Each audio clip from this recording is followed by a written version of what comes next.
ইউরোপের Shenzhen country স্লোভাকিয়াতে আপনি পার মান্থে কত টাকা ইনকাম করতে পারবেন, পার মান্থে আপনার লিভিং কস্ট কত, পার মান্থে আপনার খরচ কত, এখানে জব অপরচুনিটি কেমন, আজকে ভিডিওতে ইনশাআল্লাহ সবকিছু ক্লিয়ার করবো। Myself Faidul Islam, I am speaking from Bratislava, which is capital of Slovakia. So আমি এখানে আসছি বেশি দিন হয় নাই, সো আমার ছোট এক্সপিরিয়েন্স থেকে আজকে একটা জিনিস ক্লিয়ার করবো। ফার্স্ট অফ অল বলি হচ্ছে এখানে পার মান্থে কস্ট কত। কস্টটা ডিপেন্ড করে আপনি কি স্টুডেন্টস নাকি ওয়ার্কার।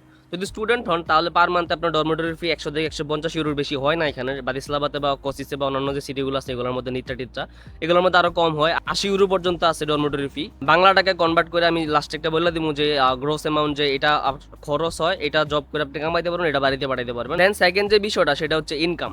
যদি আপনি একটা স্টুডেন্ট হন, পার্ট টাইম জব করেন, বা আপনি যদি কারো আইডি রেন্টে চালায় কাজ করেন, ফুড ডেলিভারি মারেন, তাহলে নর্মালি আপনি ফুড ডেলিভারি কইরা সামারে 1000 থেকে 1500 ইউরো পর্যন্ত কামাইতে পারবেন। এর বেশি কামানোটা একটু কষ্টকর হয়ে যায়, কারণ সামারে ফুড ডেলিভারির অবস্থা একটু খারাপ থাকে। বাট যদি আপনি উইন্টারে ফুল টাইম ফুড ডেলিভারি করেন তাহলে আপনি অনেক ভালো একটা ইনকাম করতে পারবেন, 1500, 1600, 2000 পর্যন্ত কামাইতে পারবেন যদি সারাদিন আপনি কাজ করেন। দেন থার্ড যে বিষয়টা সেটা হচ্ছে জব অপরচুনিটি। স্লোভাকিয়াতে হিউজ পরিমাণ ইন্ডিয়ান স্টুডেন্ট আছে, হিউজ পরিমাণ স্টুডেন্ট কাজ করতেছে, সো জব অপরচুনিটি খুব ভালো আছে এখানে। এখানে আসার কিছুদিন পরে আপনি নর্মালি সিভি দিয়ে জবের জন্য ট্রাই করলে ইনশাল্লাহ হয়ে যাবো। তবে সবাইকে একটা অ্যাডভাইস দেই, সেটা হচ্ছে যারা যারা এখন বাংলাদেশে আছেন বা অন্যান্য কান্ট্রি থেকে অ্যাপ্লিকেশন করতেছেন, সবাই যে কোনো একটা কাজ শিখে আসেন, যে কোনো একটা হাতের কাজ শিখে আসেন।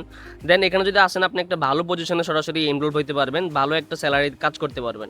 সো আমি বলবো যারা যারা বাংলাদেশ আছেন বা অন্যান্য কান্ট্রিতে আছেন, যে কোনো একটা কাজ শিখেন, হাতের একটা কাজ শিখে আসলে অনেক বেনিফিট পাইবেন। সো এবার বলি এনুয়ালি একটা খরচ, যে পার মান্থে আপনি কত টাকা আর্ন করতে পারবেন এজ এ স্টুডেন্ট, পার মান্থে আপনার লিভিং কস্টটা কত যাবে, পার মান্থে আপনি কত টাকা বাড়িতে পাঠাইতে পারবেন। যদি আপনি ফুড ডেলিভারি খুব ভালোভাবে কাজ করেন তাহলে আপনি পার মান্থে 1.5 লাখ থেকে 1,60,000 পর্যন্ত কামাইতে পারবেন, বা অনেকে আবার যদি কম করেন তাহলে 1 লাখ কামাইতে পারবেন, ওটা থেকে আবার খরচ চলে যাবে। যদি লিভিং কস্ট আপনি হিসাব করেন, ডরমিটরিতে থাকা এবং খাওয়া সব মিলে আপনার 250 থেকে 300 ইউরোর কাছাকাছি চলে যাবে। 250 ইউরো হইলেই এনাফ।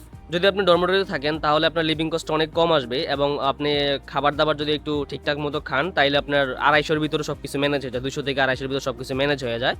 সো আপনি যদি হিসাব করেন পার মান্থে আপনি বাংলাদেশে 1 লাখ টাকার মতো বাড়াইতে পারবেন নর্মালি। আর যদি আপনি হার্ড ওয়ার্ক করেন বা ভালো কোনো জব পেয়ে যান, বা ভালো কোনো জব অপরচুনিটি আপনি পেয়ে যান এক্সপিরিয়েন্স থাকার কারণে, তাহলে আপনি বেশি বাড়াইতে পারবেন।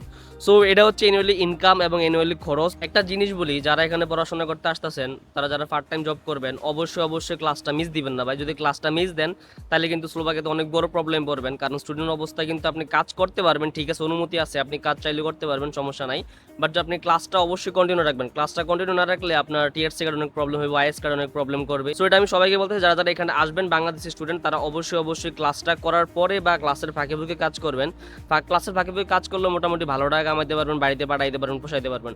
অন্তত 2-3 সেমিস্টার আপনি যাওয়ার পরে দেন আপনি অন্য কোনো সুইটেবল জায়গার মধ্যে মুভ করে এখানে ফুল টাইম জব করতে পারবেন। বাট যারা স্টুডেন্ট অবস্থা থাকবেন তারা দয়া করে কেউ ক্লাস মিস দেন না। ক্লাস মিস দেওয়াটা অনেক বড় একটা খারাপ চোখে দেখে স্লোভাকিয়া। অনেকেই জানতে চাইছিলেন ভাই স্লোভাকিয়াতে ইনকাম এবং লিভিং কস্ট এগুলো নিয়ে ভিডিও বানান, সো দ্যাটস ওয়াই ভাবলাম যে আজকে বানাই। সো এই ছিল আজকের ভিডিও। সো সবাই ভালো থাকবেন, সুস্থ থাকবেন, আমার জন্য দোয়া করবেন। আল্লাহ হাফেজ।